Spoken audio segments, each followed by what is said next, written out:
लक्ष्मीच्या पावलांनी या मालिकेच्या येणाऱ्या भागामध्ये आता आपण पाहणार आहोत की अद्वैतच्या आईने कशाप्रकारे कलाला फसवले हे आपल्या सगळ्यांनाच माहीत आहे।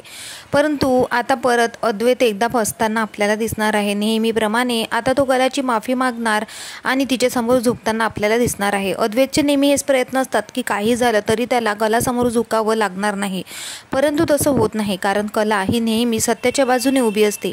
आता अद्वैतच्या आईने कलाला फसवण्याचा प्रयत्न केलेला आहे। काही करून त्या मुलीला घराबाहेर काढणं त्यांच्यासाठी आता अवघड झालेलं होतं। त्यामुळे आता तिच्यावर चुकीचा आरोप करून तिला घरातून कायमस्वरूपी बाहेर काढायचं म्हणून त्यांनी तो प्रयत्न केलेला आहे।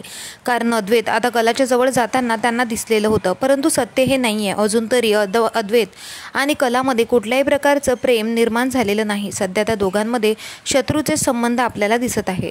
येणाऱ्या भागामध्ये आता आपण पाहणार आहोत की अद्वैतची आई कलाला फसवते आणि तिने त्यांना ढकललं आहे असं ती त्यांच्यावर आरोप करते। तेव्हा कला ही अद्वैतला वारंवार समजवण्याचा प्रयत्न करते, परंतु अद्वैत तिचं काही ऐकत नाही आणि तो तिला घराबाहेर काढतो। तेव्हा कला म्हणते की हे पूर्णपणे खोटं आहे, तुझी आई खोटं बोलत आहे, मी असं काहीही केलं नाही, शिवाय मी कोणासोबत हे करू शकणार नाही।